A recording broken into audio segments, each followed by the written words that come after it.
Hi, this is Chris Campbell, and welcome to the Food Institute Podcast Market Update. This week, we'll be speaking about frozen blueberries and how that market may have changed in the wake of the coronavirus pandemic. But first, whether you are a first-time listener or becoming something of a regular, we ask that you share this episode on your social media platforms and with your friends and family. It really helps us expand our reach, and we appreciate it when you do so. With that said, we'll move into the market update. This week I was lucky enough to have John Shelford, a longtime veteran of the frozen blueberry industry, speak to me regarding the market. We opened our conversation with me asking him about the state of the frozen blueberry market in the wake of the coronavirus pandemic.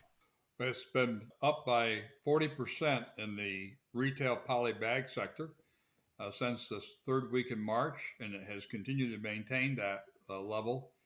So that's if we annualize those increases, that's an additional 25 million pounds of blueberries that will be needed to meet that demand. So is cold storage falling in light of this?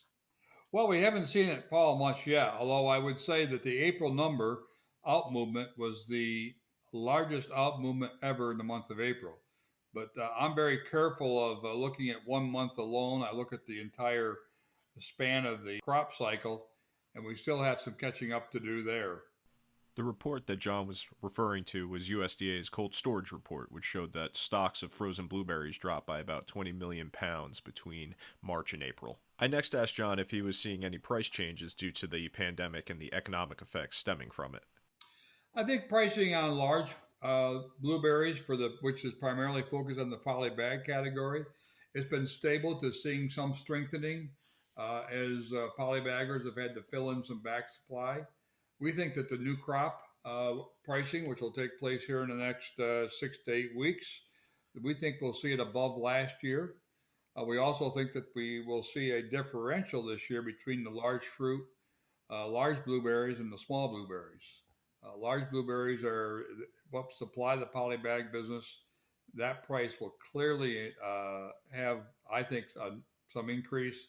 Small fruit may be very stagnant and stay the same as it was last year. And could you provide maybe a brief overview of where we might be in 6 months with all of these supply changes and, demand rising so dramatically? Well, I think it clearly should reduce inventories. We're currently looking at a crop this year. Our current estimate, it'll be similar to last year, maybe up 10 to 20 million pounds. And so if we have an additional 25 million pounds of demand, that would certainly pull down the inventories. And I think it also will help it'll probably bring in more product from Chile and Peru as well. Those areas are both had good packs this year as well. So I think that'll about wrap it up for the Food Institute Podcast Market Update this week. Once again, I'd like to thank John Shelford for his insight. And remember, if you like the Food Institute Podcast Market Update, please like, share, and follow. We appreciate all you do for us in getting the word out there. And if you'd like to learn more about the Food Institute, please take a look at the links in the description to learn more about us and what membership could do for you and your company.